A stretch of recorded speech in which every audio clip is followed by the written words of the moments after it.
noches, queridas y queridos estudiantes. Vamos a ver el día de hoy el pensamiento, el pensar y las operaciones mentales con una finalidad. ¿Cuál es la finalidad?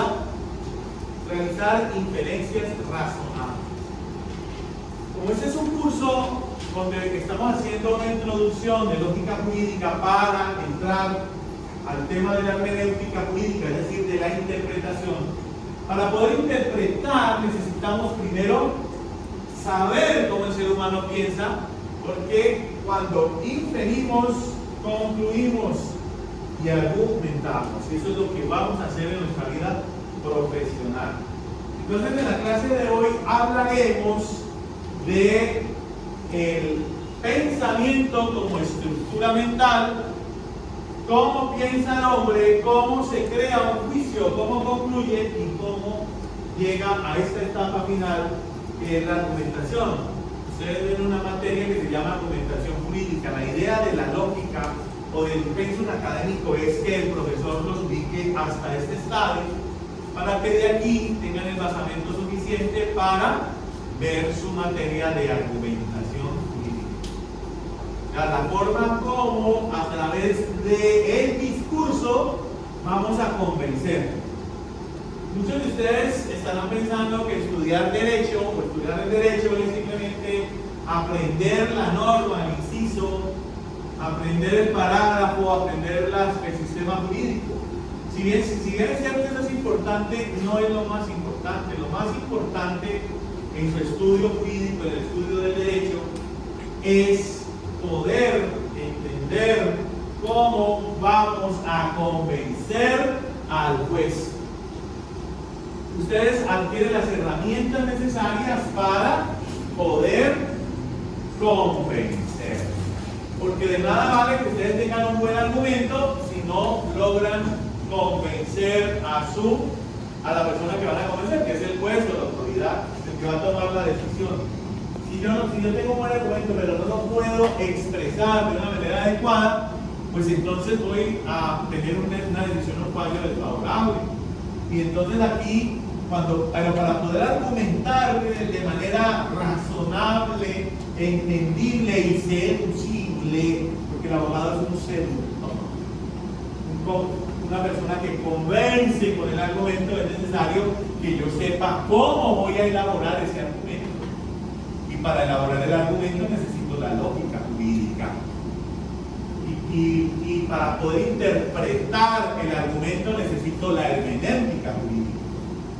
Son privilegiados ustedes, lo he dicho desde el comienzo, porque están viendo dos materias en una, porque aquí en la universidad no se dicta lógica jurídica. Y yo no puedo enseñar hermenéutica si ustedes no saben lógica, porque primero uno gatea para poder caminar. Y la lógica nos enseña a gatear, la hermenéutica nos enseña a caminar. Entonces, vamos despacio. Muy bien. Entonces, entendido eso, vamos a mirar algo muy importante, y es cómo Aristóteles nos enseña la forma en que el hombre elabora pensamientos. Y de entrada podemos decir que no es lo mismo pensamiento que pensar, y tampoco que pensamiento esté necesariamente ligado al sujeto pensante. Y a medida que avancemos en la temática, pues vamos a ver las diferencias de manera ya más compleja. Entonces, cuando hablamos de pensamiento, vamos a mirar, o miramos este esquema. Esto que está aquí, planteado en el tablero, escrito en el tablero, es la estructura mental del pensamiento. La estructura mental del pensamiento se la debemos a Aristóteles. ¿Cómo el hombre elabora pensamientos? La lógica formal está integrada por una cantidad de reglas y principios que nos permiten elaborar pensamientos correctos. Por eso, en la primera evaluación que ustedes tuvieron, leyeron un libro donde su profesor les pidió que encontraran o aplicaran en ese texto el espíritu del autor y los principios de la lógica formal: identidad, contradicción, tercero excluido y razón suficiente. Entonces, en ese texto ustedes encontraron esos principios y cómo esos principios permiten hilvanar, estructurar, pues todo un texto para que se pueda comunicar el lector con el autor consultando su espíritu. Muy bien, entonces si la lógica está integrada por esa serie de principios para elaborar pensamientos correctos, es necesario que en este momento sepamos cómo o qué son los pensamientos correctos. O sea, aquellas estructuras que desde la lógica indican que podemos llegar a razonamientos. Es decir, a través de un concepto elaboramos un juicio y ese juicio nos permite llegar a un razonamiento, es decir, a una conclusión. En ese entendido, gracias por llegar aquí para la grabación de la clase.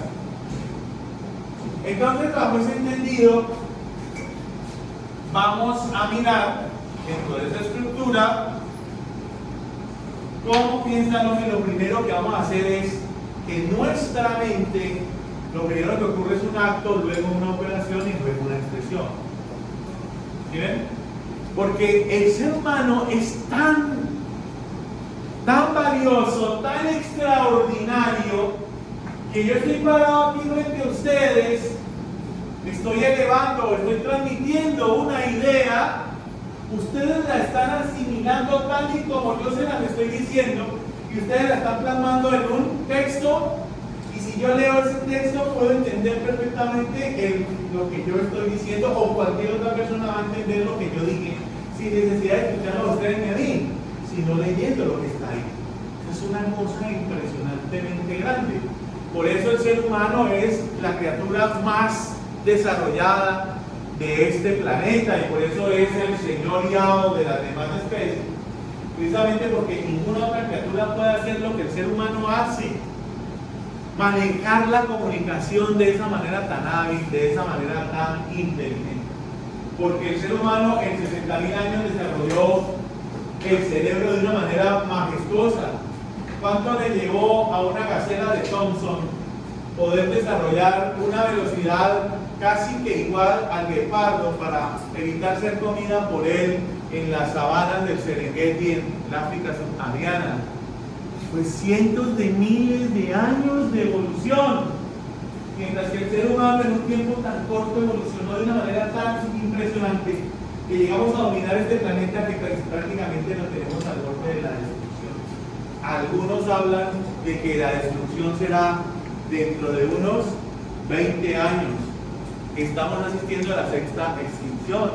¿Pero por qué el hombre ha llegado a esos topes? Porque la inteligencia ha aparecido de una manera tan rápida, el ser humano ha evolucionado de una manera tan veloz que no le ha permitido a la Tierra adaptarse a ese cambio tan veloz que ha tenido el ser humano, el Homo sapiens.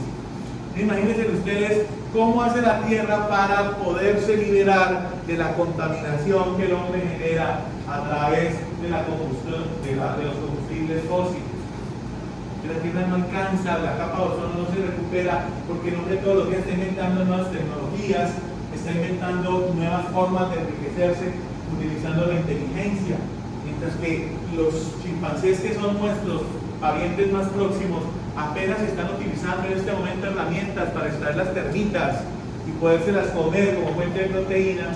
Nosotros ya estamos pensando en conquistar el espacio. ¿Bien?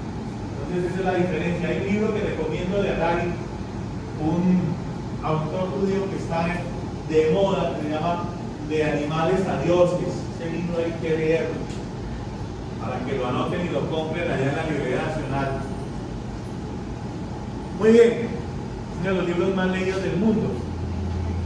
Entendido eso, entonces, vamos a ver, dice Aristóteles, cómo el hombre piensa, cómo el hombre elabora pensamientos. Te vamos a colocar un ejercicio para que ustedes, vamos a analizar lo primero, que es el concepto, la idea como acto mental. Vamos a suponer que por esa puerta que está allí entra Tom Cruise. ¿Sí? ¿Usted qué piensa cuando ve a Tom Cruise ahí? Entró por esa puerta, Tom Cruise. ¿Usted qué pensó en ese momento? Que no era cierto. ¿Por qué? ¿Por qué no es cierto? Porque Tom Cruise, ¿qué va a hacer en la Universidad de Santiago a esa hora? A una clase hartísima del profesor Castillo. Debe estar saltando en moto, debe estar cobrando dólares. Lo que está haciendo hasta ahora es una clase de hermenéutica jurídica, ¿no es cierto? Por eso decir, no es cierto, usted es un buen entendimiento. ¿Y usted qué piensa? ¿Qué diría usted?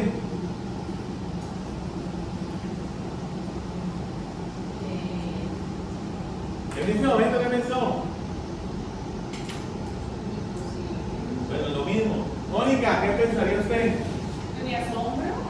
Pero que no que me no es un sentimiento, una sensación. Usted dijo, ¿qué piensa? Pero venga, me sonó como coqueta. ¿Por qué bienvenido? Diga, ¿te parece atractivo? ¿Sí? Ah, tiene dinero. Por eso es atractivo. Muy bien. Muy bien, ¿por qué? ¿Qué tal? Claro, ¿qué tal Tom Cruise allá?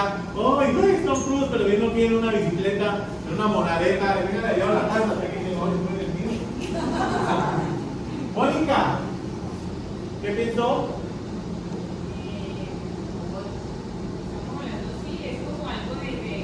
No, de él.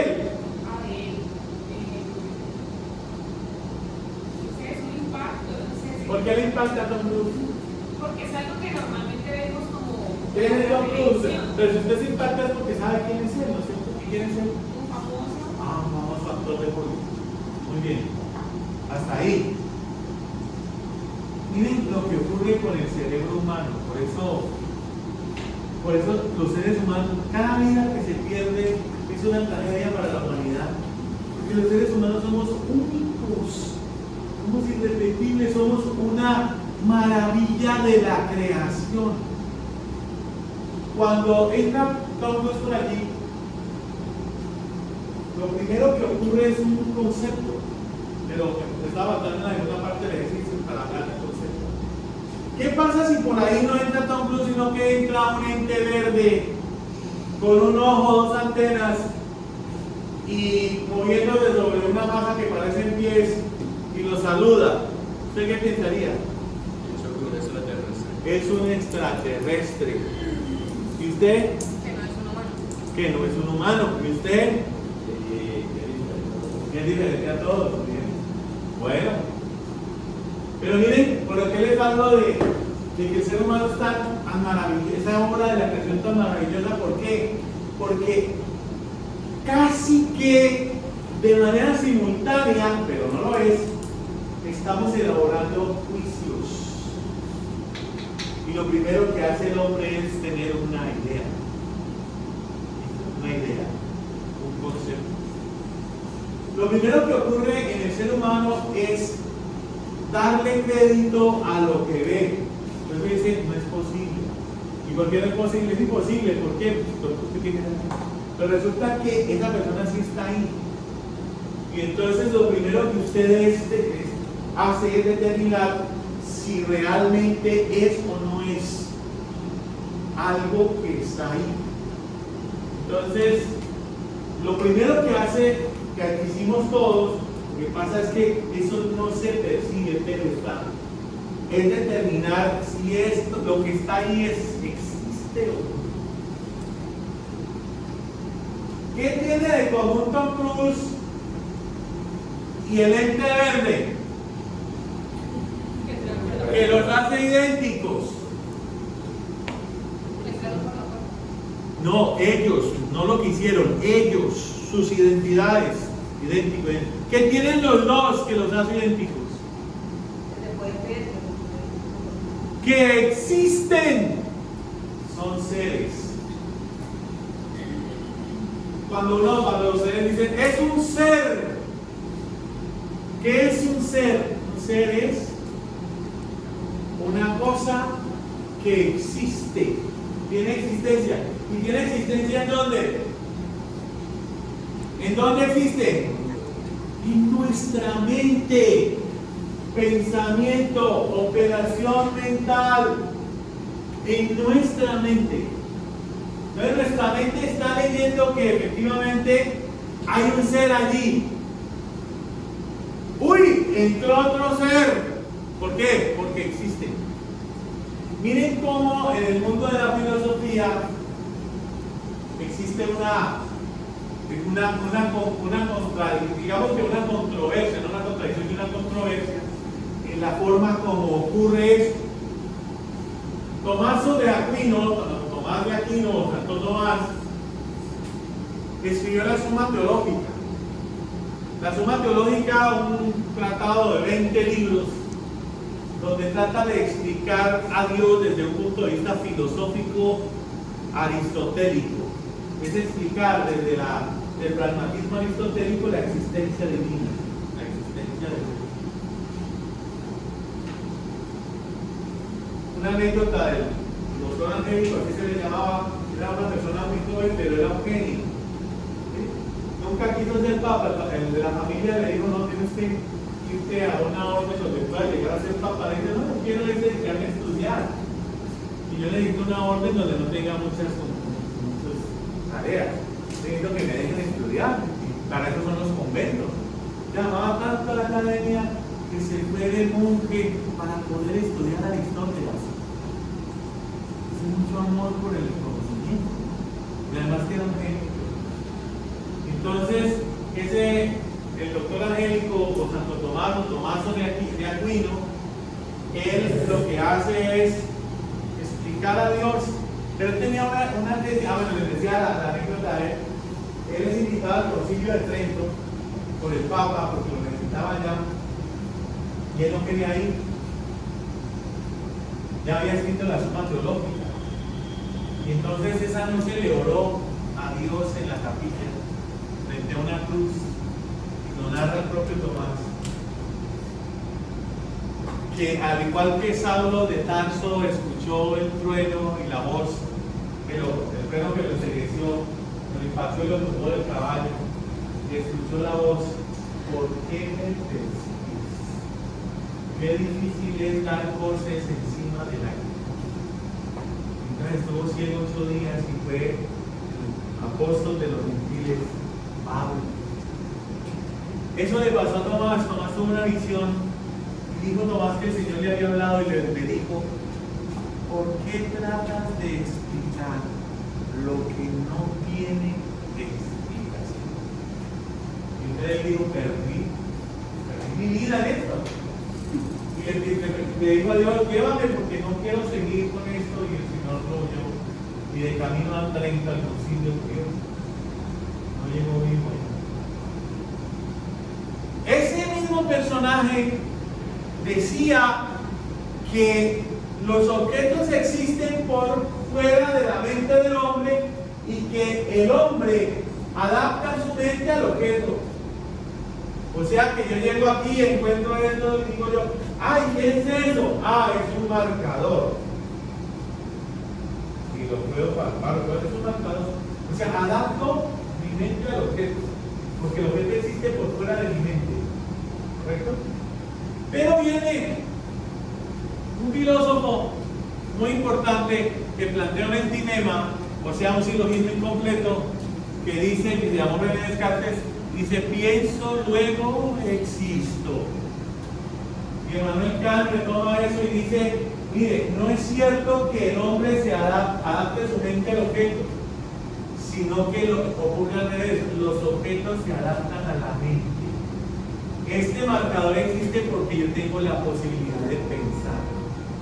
Si yo no lo pudiera pensar, no existiría. Y miren cómo eso funciona real y maravillosamente, para que vean que eso no es cuento de Kant. ¿Qué es el Estado? ¿Sí?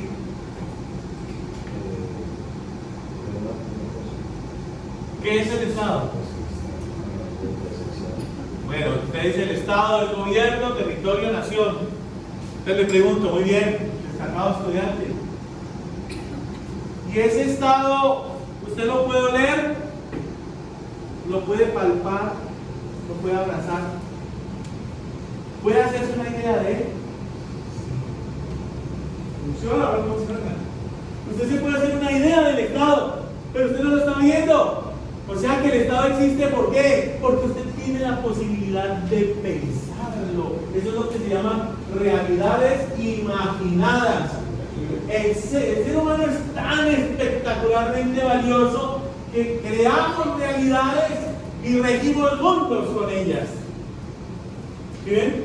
Estados, democracia, Estado social de derecho, artículo 1 de la Constitución. Hicimos toda una Constitución, todo un sistema jurídico apoyando una idea. ¿Cuál es la idea? Que todos tenemos los mismos derechos y el Estado está obligado a protegerlos. Estado social de derecho. Y le apostamos a eso. Y estamos dispuestos a ir a las armas por eso. Y hay estados que defendiendo ideales van a la guerra para defender ideas. O sea que no es cierto que el mundo, como decía Santo Tomás, se adapte o que la mente del hombre se adapte al objeto. No pienso, luego existo. Para que, si yo tengo la posibilidad de pensarlo, si me puedo hacer una idea, eso existe. Si yo no me puedo hacer una idea, eso no existe. Ese ente existe, el ser verde. Claro, todos lo vimos. Tom Cruise existe, claro, todos lo vimos. O sea que sí existe. ¿Por qué? Porque nuestra mente lo ve. Porque no solamente vemos con los ojos, sino también con la inteligencia. Eso se llama sexto sentido, se llama presentimiento, se llama intuición, pero todo eso que dicen, ay, mi mamá es una sabia. ¿Por qué? No, porque ¿cómo supo que yo me iba a caer de ese árbol? Es una ley de la lógica. Claro, si ustedes suben un árbol, no se agarra y no tiene motricidad fina porque tiene una persona de edad corta. Se va a caer. Y no desarrolla motricidad fina. Entonces no tiene la misma habilidad de los cirqueros. Entonces tiene una motricidad muy fina, pero no se cae. Bueno, entonces lo primero que ocurre es un concepto, una idea, es un ser. ¿Listo?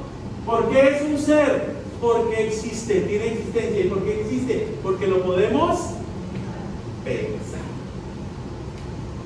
Aristóteles era muy inteligente. ¿Cómo encontró eso? Maravilloso. Pero ahí se quedó el asunto, no. Pero yo les hablaba que el ser humano es tan valioso que parece que no, que eso no ocurriera, pero ocurre en momentos, porque el conocimiento es discursivo, ¿no? Se mueve por etapas. Estos son etapas. Para la elaboración de un pensamiento se deben agotar estas etapas. Entonces hablamos de la primera etapa, es un concepto, hacemos un concepto, es un ser, existe. Siempre que ustedes escuchen la palabra ser, es porque es. Y es, existe. Ser, es, existe. No se olviden. Ser, es, existe. Y luego ya viene,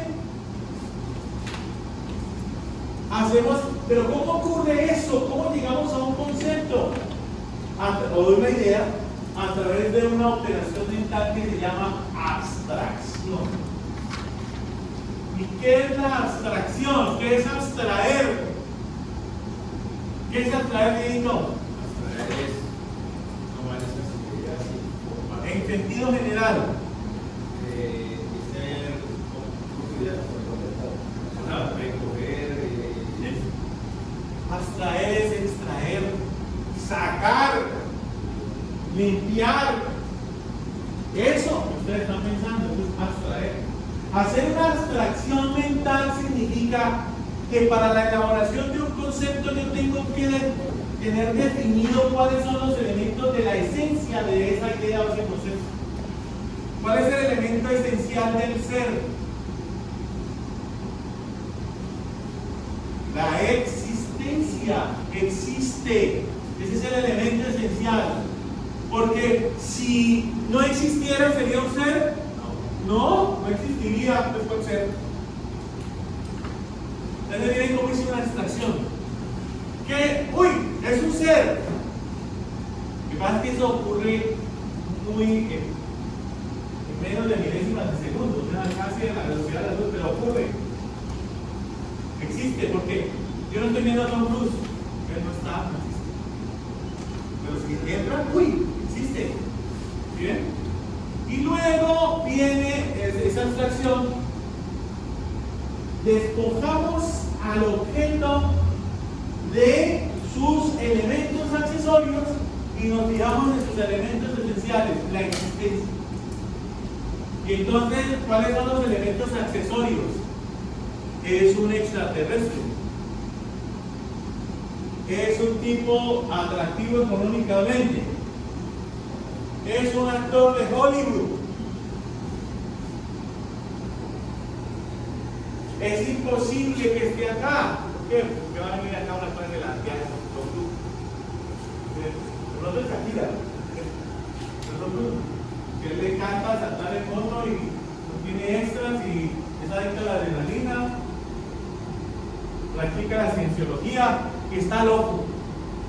14 veces se lanzó a un abismo de 500 metros y no le convenció ningún salto, entonces volví y saltaba, le dijeron, oiga, pero ¿qué hace salto? Ya quedó bien, ya la gente le va a creer, no, es que quiero el salto perfecto, no, es una enfermedad, es una adicción a la adrenalina, el tipo está rayado, pero pues que siga divirtiéndonos, no estoy bien solo. Bueno, pero entonces cuando ya hacemos la abstracción, vamos a hacer una expresión de ese concepto que se llama término. Ya volveremos sobre el punto y haremos definiciones. Término.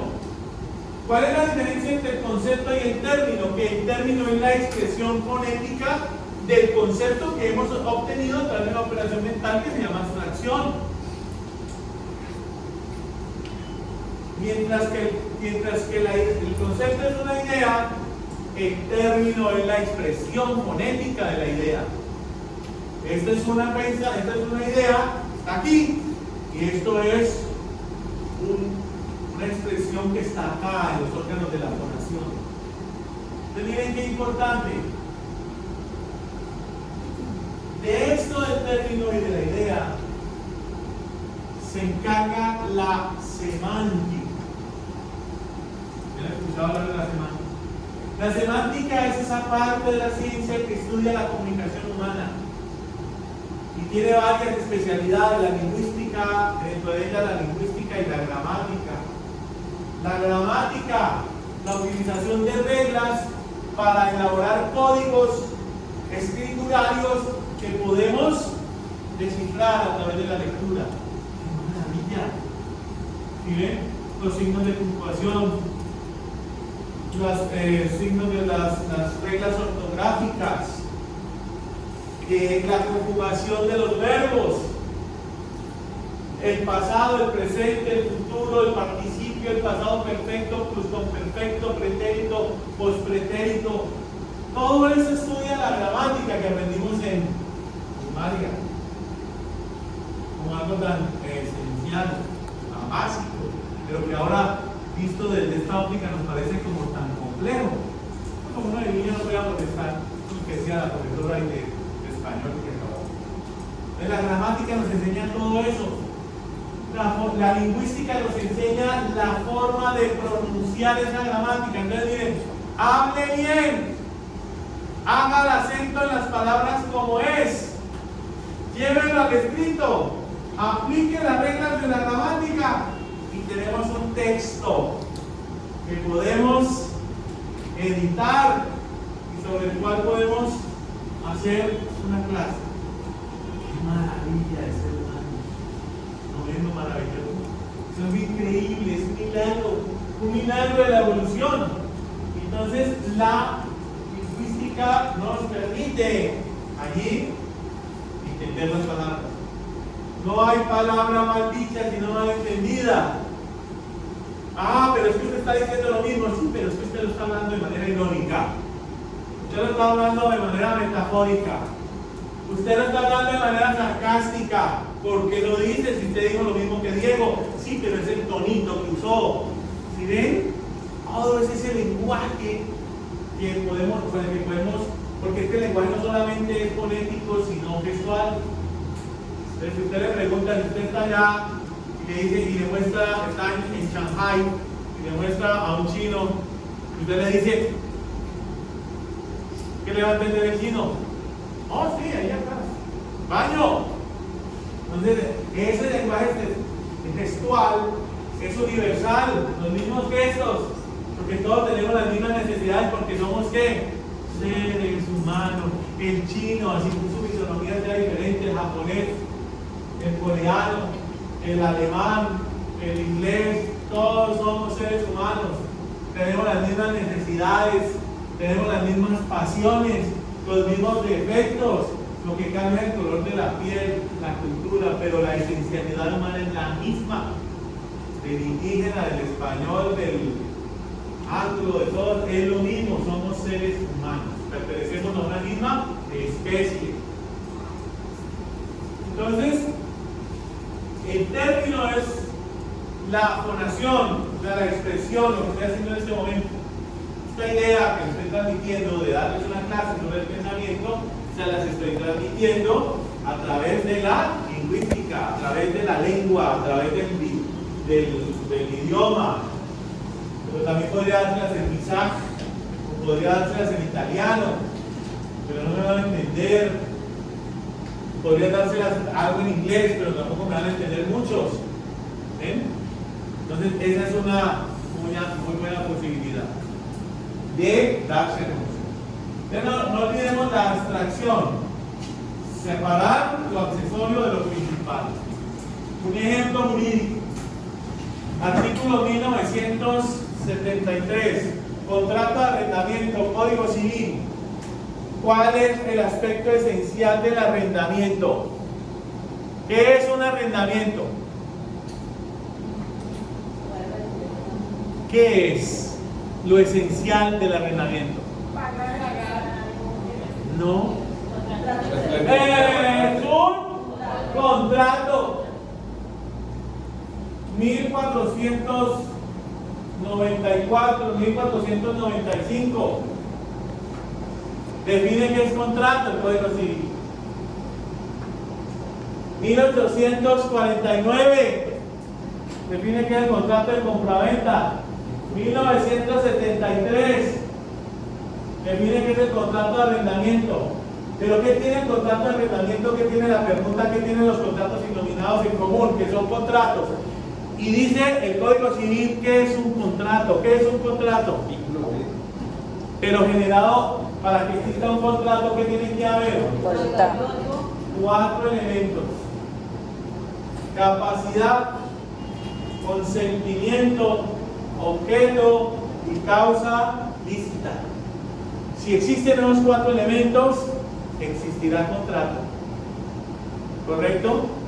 ¿Y qué tiene la permuta? ¿Qué tiene la compraventa? ¿Qué tiene el arrendamiento? ¿Qué tiene el leasing? ¿Qué tiene el anticresis? ¿Qué tiene el mutuo? En común, entre otros contratos. Eso, 4 elementos, porque son de la esencia del contrato. Pero tendrán particularidades. Entonces vamos a hablar del contrato de compraventa.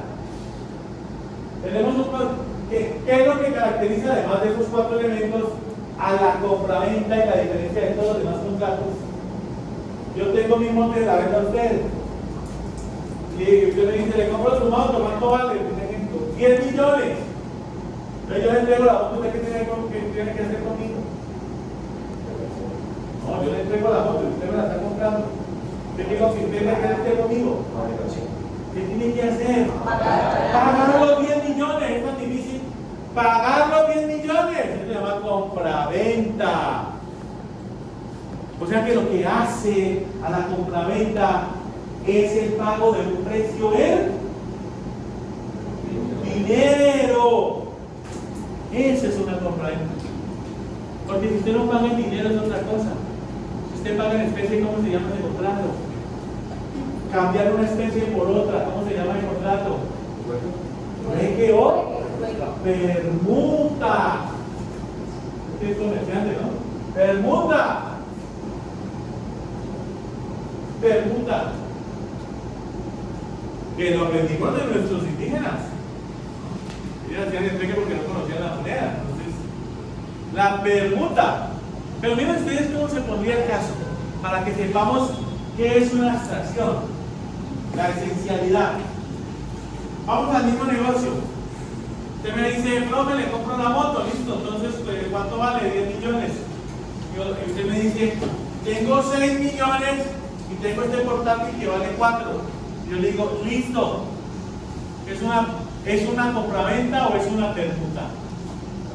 ¿Ah? Es una permuta. ¿Qué es más valioso? ¿El dinero o el portátil? ¿Por qué? Igual, vale. Porque son 6 millones contra 4. Es muy difícil. Es más valiosa la plata porque es más. Son 6 millones. ¿Esto vale 4? Oh, hay que pensar lógicamente, no se puede. Pensamiento sencillo, sí. Pero si es al revés, usted le dice, bueno, yo le doy, profe, yo le doy 4 millones de portátil que vale 6. ¿Es una compraventa o una permuta? Es una permuta porque es más valioso que el computador, que el dinero, porque el computador vale 6, la plata vale 4. ¿Sí ven? Entonces es una permuta. ¿Por qué? Porque la esencialidad es esa, que la permuta es en especie y la compraventa es en dinero. ¿Qué cosa? El pago de la obligación. Las dos se pagan, pero una es en especie y la otra es en dinero. Si entendemos de esa manera vamos a poder entender la teoría de los contratos. ¿Por qué hacer eso? Porque hace algunos años, para no decir muchos porque me van a calcular la edad, yo daba contratos en la cooperativa cuando quedaba allá por allá en la vida de San. Allá daban dos contratos. Allá empecé como profesor dando contratos, introducción al derecho y filosofía del derecho. Eso esperaba. Allá empecé. Bueno, entonces, no se olviden de eso. Hemos hecho una abstracción. ¿Qué es entonces? Vamos a entonces entre todos a hacer la definición de concepto. ¿Qué es un concepto? Es una cosa de la cual nos podemos hacer una idea. ¿Por qué? Porque existe. Es una cosa de la cual nos podemos hacer una idea porque existe. No tengan miedo en hablar de cosa. Eso nos lo enseñaban los griegos. Las cosas son las reses, la res. Una cosa es una designación genérica. No es despectiva ni peyorativa. Si ustedes van a hablar de cosas en el derecho internacional humanitario, pues obviamente que sí. Pero estamos hablando acá de lógica jurídica. Ese es un concepto. Es una cosa de la cual nos podemos hacer una idea, es decir, la podemos pensar. La podemos. ¿Será que puede existir algo que no podemos hacernos una idea de él? ¿Puede existir algo de lo cual no nos podemos hacer una idea? Sí. Podemos hacernos una idea de algo que no conocemos. ¿Podemos hacer una idea de ello? Sí, déme un ejemplo. Dígalo. Dios. Muy bien, está en la clase. Dios. Una sirena. Hasta película le hacemos y la compañera la sirenita no vino. Entonces, bueno, de toda en la viña del Señor, ¿no? Bueno, y entonces ahí tenemos. O sea que lo que no podemos hacernos una idea no existe. El hombre es tan inteligente y tan valioso que de todo se puede hacer una idea. Incluso puede crear, puede ingeniarse cosas, como hizo Julio Verne o Leonardo cuando vaticinaron el submarino, cuando vaticinaron el helicóptero. Imagínense en esa época qué helicóptero y qué submarino. Entonces, Julio Verne habló del Nautilus y fue el primer submarino atómico que tuvo la Armada Norteamericana, movido por fuerza nuclear, el Nautilus. Ahora están los famosos Trident, ¿no? Con fuerza, capacidad de disuasión. Cada uno de esos lleva 14 cabezas de misiles intercontinentales cargados de no sé cuántos kilos de uranio super acabar el mundo. Y Rusia le reportó con uno más grande 18 cabezas nucleares. Están por allá bombeados a 2 kilómetros de profundidad esperando la orden para acabar con todo. Sexta extinción. ¿Ven? Qué maravilloso el nombre de Dios. Pero qué tan perjudicial ha sido eso. Bueno, entonces cuando hablamos del juicio, atención, es lo que hicieron ustedes en el ejercicio. Hicieron juicios. ¿Por qué? Porque cuando hicieron la abstracción, es decir, sabían que eso existía, eso, cosa, ser. Entonces dijo Mónica, o no, ustedes, no es un ser humano. ¿Listo? Ah, fuiste tú. No es un ser humano. Cuando viste el ente verde, o fue un extraterrestre. Y dijo, a ti dicen que no es un ser humano. Dígame yo, profe. No es un ser humano. Pero para llegar a esa conclusión, tuvo que haber hecho un test de razonabilidad, es decir, una comparación, creo que es en la Corte Constitucional. Cuando analiza la constitucionalidad de la norma, usted lo hizo fue un ejercicio sencillo, pero en esencia de lo mismo, es una comparación. ¿Qué hace la Corte? Comparar una ley con la Constitución, si la viola o no, se llama test de constitucionalidad. Y usted hizo un test de racionalidad o de razonabilidad. ¿Por qué? Porque dijo, no es un humano, pero usted cómo llegó a la conclusión de que no era un ser humano. Usted llegó a un razonamiento, razonar es concluir, y aquí está el conocimiento. Cuando usted concluye, usted crea conocimiento. ¿Cómo concluye usted que no es un ser humano? Exactamente, porque sabe qué es un ser humano. Es un ser humano, es una persona que tiene brazos, piernas, ojos, o sea, no sé qué idéntico, tiene el mismo color, si está verde, pues es porque tiene un guayabo verde, pero no el color que tiene, ese ser tiene, parece una gelatina de limón, ¿no? Ese ser no puede ser un ser humano, porque no tiene las características esenciales de un ser humano. ¿Y cuál es la característica esencial de un ser humano? Que tenemos todos, que nos identifica, ¿no? Porque pueden ser personas que tienen una desfiguración o una amputación de un miembro y sigue siendo un ser humano. ¿Qué identifica a los seres humanos? Hay niños que nacen con las manos como unas tenazas de cangrejo. Se llama el síndrome de la langosta. Sergio González, de la Sonora Matancera, el negro Sergio, el flaco de oro, él tenía manos de langosta.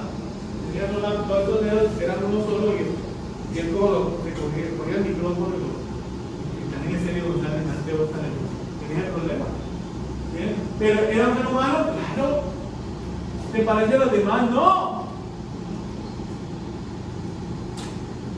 ¿Qué es lo que tiene el ser humano que nos caracteriza a todos y lo tenemos? ¿verdad? Que somos inteligentes. Tenemos el uso de la razón. No tiene ningún otro animal. Tiene inteligencia sí, pero instintiva.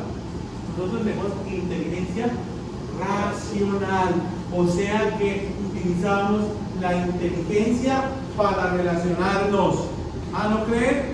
Estado, Constitución, Estado social de derecho, constitucionalismo antropocéntrico. Todos tenemos los mismos derechos y con base en ello tenemos nos deben reconocer la dignidad humana porque somos seres humanos y no nos pueden dar un trato discriminatorio si estamos en la misma situación de igualdad. Pero no nos pueden dar el mismo trato si no estamos en la misma situación. Se prohíbe dormir debajo de los puentes. Esa ley dice, no es una ley para todos. ¿Es una ley para todos? ¿Quiénes duermen debajo de los puentes? ¿Ustedes? Ninguno. ¿Quién? Los habitantes de la calle. Ellos utilizan los puentes para dormir. A esta hora ya están allá haciendo los alimentos. Es una ley que va a violar sus derechos, que aparentemente es una ley igual para todos, pero no es igual, es muy desigual porque afecta a una población en particular. Eso es lo que la Corte Constitucional denomina las cláusulas sospechosas, que aparentemente son muy igualitarias, pero están violando la igualdad de una manera descarada. Entonces miren todo lo que ha pasado. Hemos arrancado del concepto de la idea, hemos llegado al juicio, decir, y luego hemos llegado a la conclusión. Pero entonces, ¿qué es el juicio? ¿Cuándo hacemos un juicio? Ya entendimos los ejemplos de los juicios. Eso fue lo que hicieron ustedes. Es ataque económicamente, es un extraterrestre, es un ser, no es un ser humano, ¿qué hace aquí? Esos son juicios. ¿Qué encontraron allí para una definición? Entonces, ¿un juicio qué es? ¿Ah? Juzgar. Por eso, ¿pero qué es juzgar? Te voy a dar un ejemplo. El juez, ahora que van a hacer su audiencia, el juez determina que esta persona es culpable. El juez 22 penal del circuito, en nombre de la República y por autoridad de la ley, resuelve declarar a Pedro Pérez responsable del homicidio de Juan Carrasquillo. Se condena en consecuencia a la pena de prisión de 34 años. ¿Eso qué es? Eso es juzgar. ¿Y estoy qué? ¿Negando o afirmando? Afirmando. Pero puedo decir, esa persona no es culpable. ¿Estoy afirmando o negando? Estoy negando. Pero negando, afirmando. Es lo que en la lógica se conoce como el modus ponendo pones. Poniendo toles, negando afirmo, poniendo toles. Ustedes no ven porque no está esa materia acá, pero bueno, alguna aproximación tiene conmigo. Entonces, ¿qué es emitir un juicio? O negar. ¿Frente a qué? Frente a un concepto. Cuando yo afirmo o niego algo sobre el concepto, estoy emitiendo un juicio. ¿Bien? Ay, esa persona, uy, es atractivo. ¿Por qué? Porque comparó, digo, mis compañeros. ¿Es un ser humano? ¿No es un ser humano? Porque comparó, afirma. Porque parte del concepto existe, pero miren que es. No, eso no es un ser humano, es otra cosa, pero ser humano. Entonces ya viene y dice, ¿entonces qué es? ¡Pum! Es un extraterrestre. ¿Sí? Frente a la lente verde. Estamos emitiendo juicios cuando afirmamos o negamos. Yo con lo que voy a decir. La verdad está en el juicio. Por eso es la operación, el acto mental más importante de todos, porque la verdad está en el juicio. Cuando afirmamos o negamos algo de un concepto, de una idea, después de haber hecho la abstracción, podemos decir si eso es verdadero o falso. Señor testigo, van a declarar bajo la gravedad del juramento. ¿Qué estaba así? ¿Qué pasó el día 9 de septiembre del año 2022? Recuerdo que era un día sábado y estaba haciendo mucho sol, hacía mucho calor y el sol estaba pleno, no había una sola nube en el firmamento. ¿Cómo lo sabe? ¿Por qué lo afirma? Porque yo estuve ahí y lo viví. Pero dice el otro testigo, ese día era un viernes y estaba lloviendo copiosamente. Es más, llovió todo el día. ¿Y usted por qué lo afirma? Porque yo estaba ahí, yo lo vi. Y entonces dice el juez, ¿a quién de los dos le creo? Porque el problema está en encontrar la verdad. ¿Sí ven? Que la verdad está en la afirmación o en la negación. ¿Dónde está la verdad? ¿Y cómo voy a demostrarla? Pues entonces la ley nos da una mano, lógica jurídica. La ley nos da una mano y dice elementos materiales de prueba. Busque un documento, un boletín del tiempo, otro testigo, para demostrar si lo que dice usted o lo que dice aquel es verdadero o falso. Oiga, señor juez, que aquí encontró un boletín del interesado del tiempo ese día. ¿Qué dice? Hizo un sol, una temperatura de 38 grados, tiempo seco. ¿Y dónde estaba la verdad? En ese testimonio. Entonces en el juicio está la verdad. Por eso cuando el juez dicta la sentencia falla en verdad, en conocimiento, porque conocimiento es verdad. Si ustedes leen la ley 906, dice la ley 906, Código de Procedimiento Penal, el juez fallará en conocimiento. ¿Qué significa fallar en conocimiento? De acuerdo a la verdad. ¿Cuál verdad? La que resultó probada, porque lo esencial de la verdad es que se pueda probar. Eso se trata, pues. Por eso, para valorar pruebas no se requiere ser un doctor ni un sabio, sino haber vivido. Los jurados de conciencia en los Estados Unidos son personas del común. El señor que maneja el carro de basura, la señora que atiende en el supermercado la caja, la madre, la profesora del colegio, el sindicalista. Ellos van y dicen, valoran la prueba y dicen, hombre, yo creo que esa persona es culpable, no, yo creo que esa persona es inocente.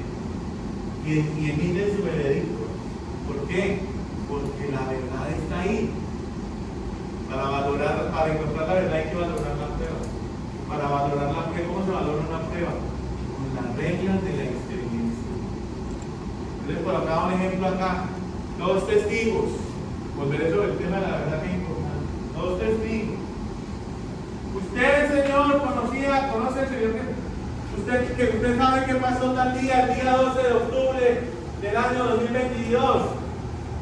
Lo recuerdo como si fuera hoy. ¿Qué pasó? Yo trabajaba allá en la fábrica.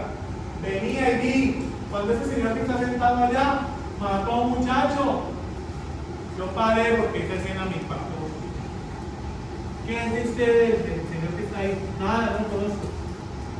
Yo quiero que se haga justicia. Un señor lo mató miserablemente, yo lo vi. Es más, yo estoy cumpliendo un deber ciudadano en ir a declarar cosas. Dice la defensa, pasa a declarar a Doña Pancha. Doña Pancha, ¿qué estaba haciendo usted tal día? Día del homicidio. Igual. Estaba con mi hijo. ¿Cuál es su hijo? Ese está. ¿Qué estaban haciendo? Viendo yo me llamo. Es más, yo estaba dejando un chocolatito con una arequita con queso. Y estuvo conmigo, dice que no se diga y quedó conmigo toda la noche.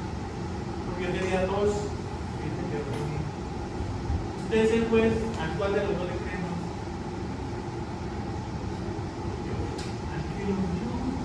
Porque las reglas de la experiencia indican que todas las mamás van a proteger a sus hijos. Entonces, eso es valorar pruebas. Yo les pero veremos sobre el tema de la prueba más adelante. Pero decir la verdad, el concepto de la verdad. Pero la verdad está en el juicio. Cada vez que afirmamos o negamos, ahí está la verdad. ¿Qué tal esa clase con el profesor? ¡Uy, no, horrible! Hartísimo. ¿O ha sido alumno de él o alumna? No. Y entonces, ¿cómo juzga? No es que me parece. ¿Es un juicio?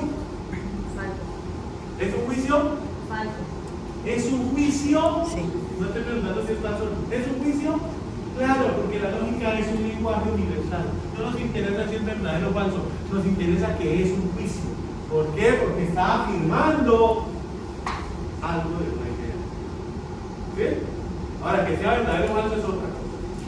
Para eso existen las tablas de la verdad. De eso se nutre la matemática. Los que no entendían las matemáticas es eso, la conjugación de esas tablas de verdad. Por eso la matemática es lógica. Hay lógica que la matemática, si no le sale por ahí, no sale, ¿no? Si usted le da forma de ver, yo no sale por otro lado. Eso es exacto. Bueno. Y cuando emitimos un juicio, llegamos a una conclusión. ¿Y qué es la conclusión? Un razonamiento. Un razonamiento. Concluir es razonar. Razonar es pensar. Conclusión, concluir. Emitimos un razonamiento. ¿Y por qué un razonamiento? Porque aquí está el conocimiento. ¿Cuál conocimiento? El conocimiento nuevo. Porque el conocimiento se da o se genera de manera exclusiva. De lo que desconocemos, arriba, de lo que conocemos, si estamos seguros, llegamos a lo que desconocemos. Se llama discurrir el conocimiento. Avanzar en el conocimiento. De lo que desconocemos, llegamos a lo que conocemos. Perdón, al revés. De lo que conocemos, llegamos a lo que desconocemos. Un ejemplo. Afirmo, entonces, como quedé convencido de la responsabilidad de Pedro, el juez 22 penal del juzgado 22 penal del circuito, administrando justicia en nombre de la República de Colombia y por autoridad de la ley resuelve, declárese culpable del delito de homicidio a Pedro Pérez, en la persona de Juan Carrasquilla, y condénesele a pasar 34 años de su vida en prisión. O sea que fue un delito de homicidio agravado. ¿Dónde está el conocimiento nuevo allí? ¿Dónde está el conocimiento o lo que desconocíamos? Para llegar allá, ¿qué tuvimos que hacer? Encontrar la verdad. ¿Y cómo encuentra el juez la verdad? ¿Cómo demuestra la verdad? ¿A través de qué? No, de las pruebas. A través de las pruebas. Es lo que en materia penal se conoce como elementos materiales probatorios y evidencia física e información legalmente obtenida.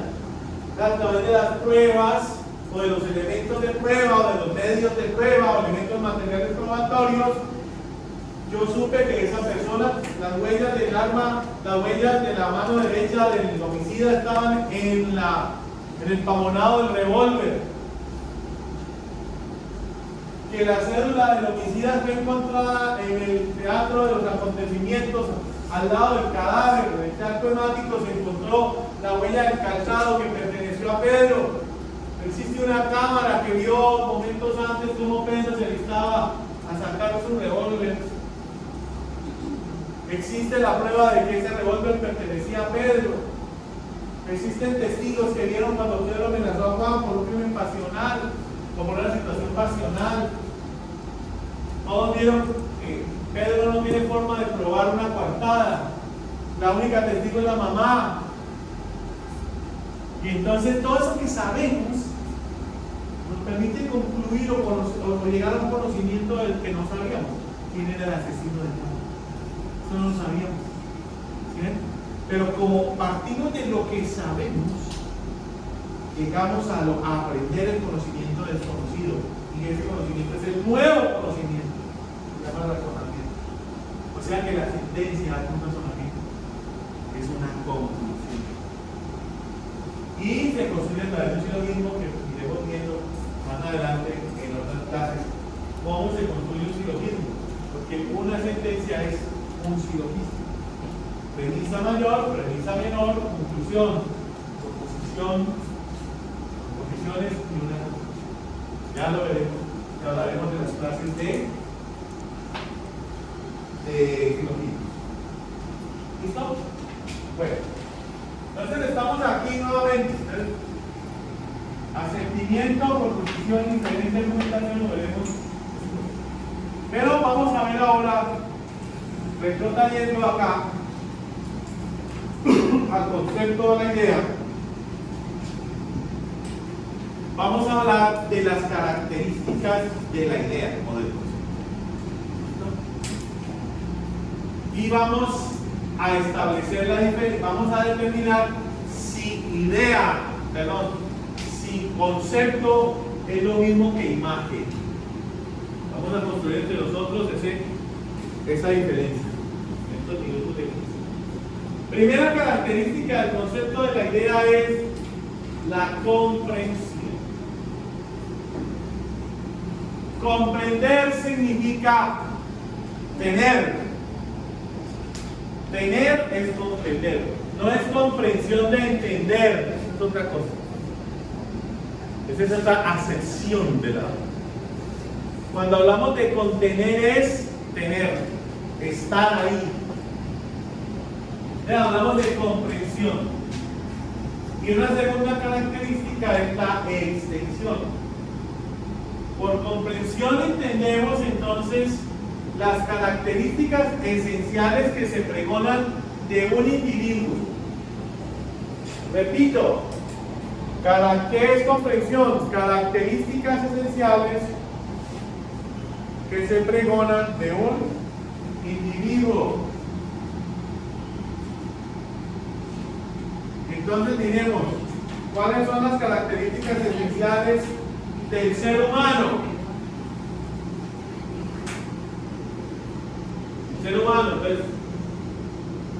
la característica esencial del ser humano son sus derechos, dirán algunos, ¿no?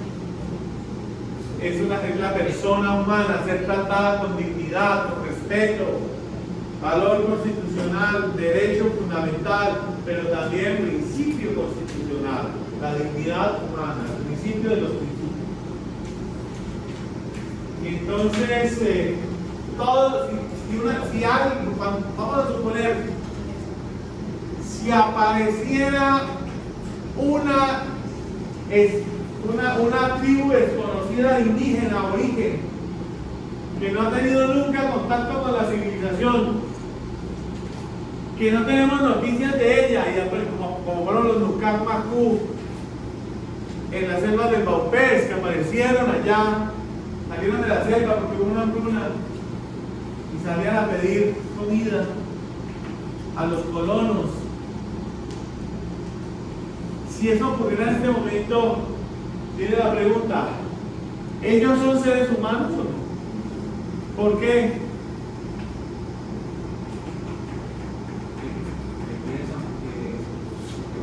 Primero porque tienen el uso de la inteligencia, de la razón. Y además porque tienen las mismas habilidades y capacidades de los seres humanos. ¿Listo? Miren ustedes que la cuestión no era tan fácil y sencilla. Cuando llegaron los conquistadores a América, encontraron a los aborígenes. La pregunta que se hicieron es: ¿qué son ellos? ¿Son animales? ¿Son seres humanos? Es decir, ¿tienen alma? Los indígenas tienen alma. Y llevaron indígenas al Consejo de Indias, ante los reyes de España, Isabel la Católica y Fernando de Aragón y Castilla, los reinos de Aragón y Castilla, donde venimos nuestro apellido. Y dijeron: hombre, pues sí, tienen alma, porque son muy parecidos a nosotros, tienen alma. Pero si llegara aquí al campus de la Santiago una nave espacial, se bajaran 3 seres verdes, ¿ustedes llegarían a la misma conclusión? ¿Por qué? Porque son diferentes. ¿Correcto? Son diferentes. Entonces, cuando hablamos de ese enfoque y hablamos de la característica de la comprensión, estamos haciendo una definición. ¿Qué es el asentimiento? Una operación mental que consiste en llegar a un consenso, es decir, a una definición. Noam Chomsky es un etnolingüista que tiene casi 100 años y es una de las mayores autoridades en el mundo, profesor de Harvard. Dice que una de las cosas más difíciles de los seres humanos es definir. ¿Por qué? Porque para definir se requiere un consenso. Un consenso es un acuerdo. Y ese acuerdo es universal. Miren cómo funciona lo que dice Chomsky de una manera fantástica. Triángulo. Defíname triángulo. 3 puntas. Defíname triángulo. 3 puntas. Eso. Es una definición. Una figura que geométrica que tiene 3 triángulos, o sea que tiene 3 prefijo 3 ángulos, 3 ángulos, o sea que es una figura geométrica que tiene 3 ángulos, ¿correcto? Si yo voy a enseñar el triángulo a una escuela por allá metida en Nepal, a unos niños de una escuela pública en Nepal, y voy a explicar el triángulo, ¿qué tengo que decirle a ellos? Y si le pregunto a un niño de ellos qué es un triángulo, ¿cómo va a contestar él? En Katmandú. Profesor, es una figura geométrica de 3 ángulos. Por eso Chomsky dice, las definiciones son consensos universales. Porque lo que definimos aquí lo definen en cualquier parte. Y si no es en la Tierra, lo podrán definir en otra parte, sí, si tienen inteligencia. Así tengan 4 ojos, así tengan pies gigantes y una contextura verde, si tienen inteligencia llegarán a la misma definición. Porque eso se llama definir, es decir, determinar las características esenciales. Comprensión. Y la otra característica es la extensión, que es a los individuos a los cuales se les aplica el concepto. Los individuos, copien, a los cuales se les aplica el concepto. Si tú no copias, no podrás asimilar. Te sugiero que copies. Pero entonces transcríbela después, ¿correcto? Se les aplica el concepto. Para que uno pueda asimilar el conocimiento necesita copiar. Y volver a repasar sobre lo que uno escribe. Escriba. Que el texto viene siendo a los individuos. O que cuando se habla de individuos, no estoy hablando de seres humanos. El término individuo significa uno. ¿Correcto? Individuo. Usted dice, usted puede decir ¿cuántos individuos hay? Uno solo. ¿Por qué? No solamente hay ese marrano, es un individuo. Es correcto. Porque la gente asocia, es un individuo, un ser humano, no necesariamente, es uno.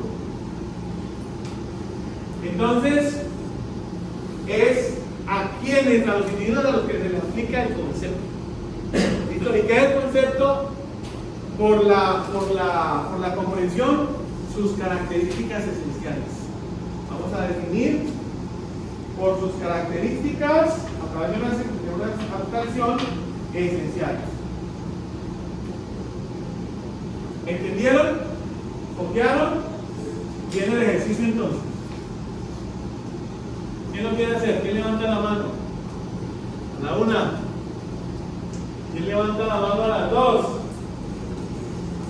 ¿Nadie? Bueno. ¿Quién la levantó o no la levantó? ¿Sí o no? Bueno, dígalo con valor. Muy bien. ¿Quieres salirlo del presupuesto? Se llama un burladero. Yo me siento empoderado en mi sitio. Por eso los toreros valientes buscan el centro del presupuesto. Porque no se tableran, no buscan los burladeros. Aquí estoy. Pinta el toro de largo. Son los toreros valientes, que no tienen defensa y no pueden todos los malos. Porque no tienen dónde refugiarse. Así todavía va a ser ese rincón.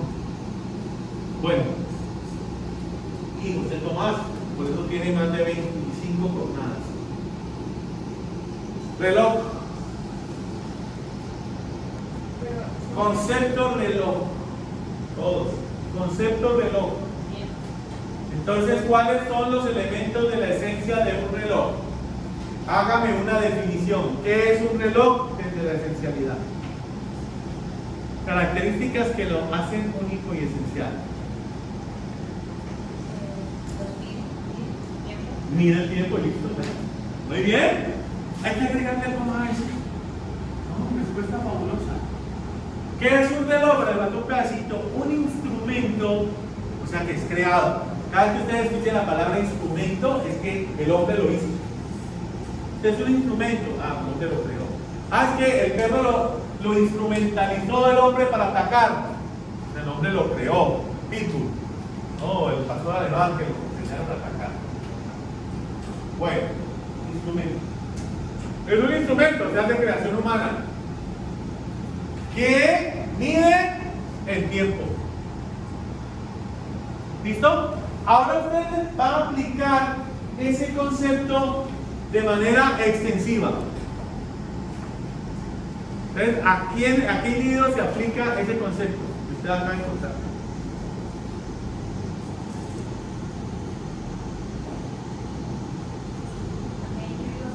¿Sí? Si entendemos que es uno, ¿a qué individuo se aplica ese concepto?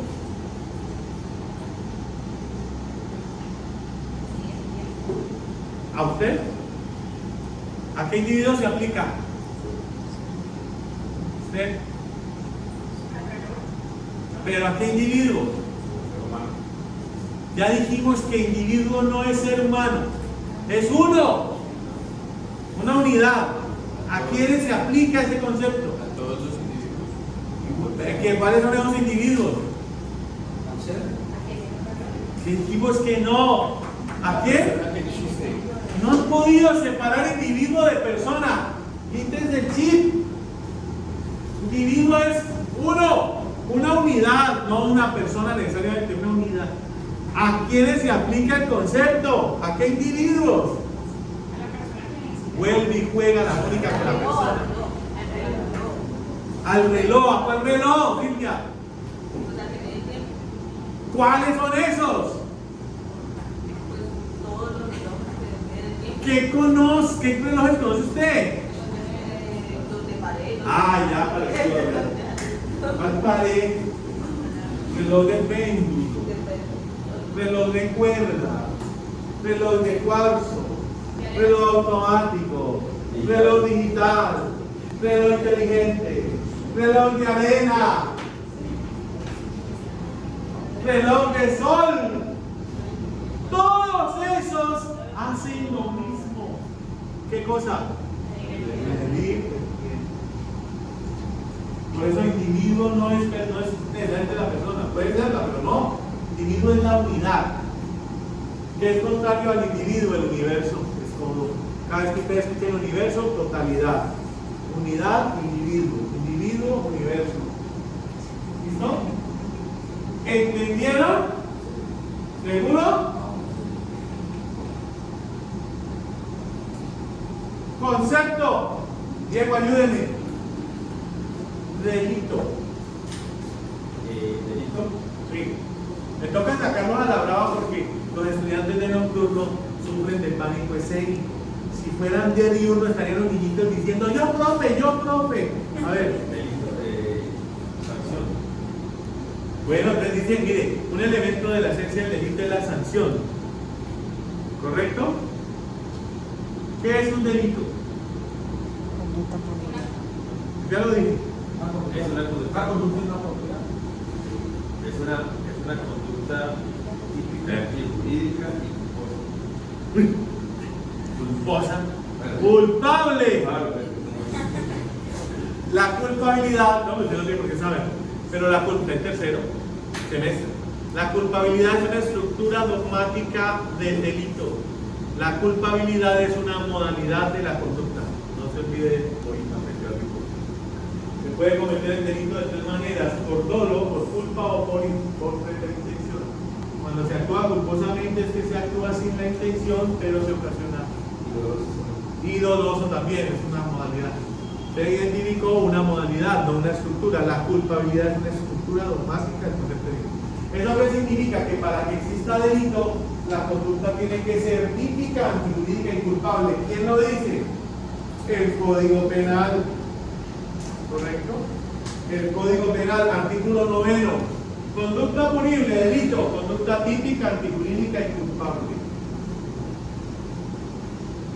Significa que una conducta, para que sea delito, tiene que estar definida en la ley. Solo el legislador dice que es delito.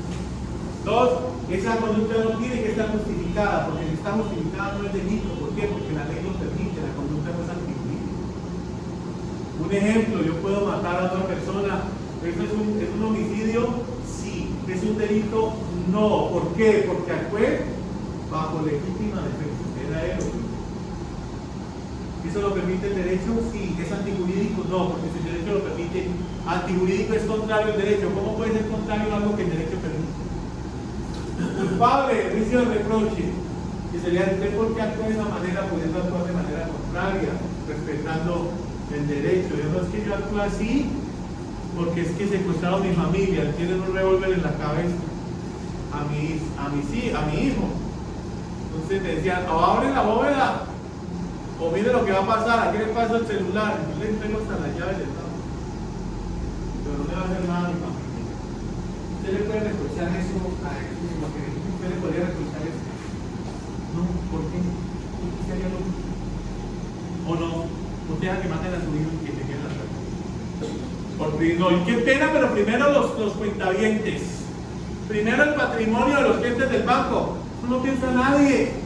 No vayan a hacerle nada que se jodan los cuentavientes. Primero mi familia. ¿Quién piensa eso? Todo sentido común. ¿Cómo le da represión de comportamiento a una persona que es eso?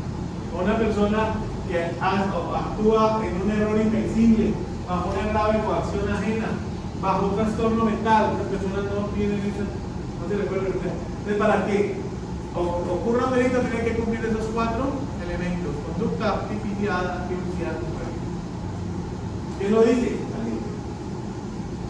Individuos a los que se aplica, si me contestan mal, van a tener problemas.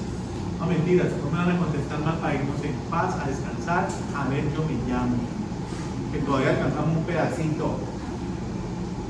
Dígame los individuos a los que se aplica el concepto de delito.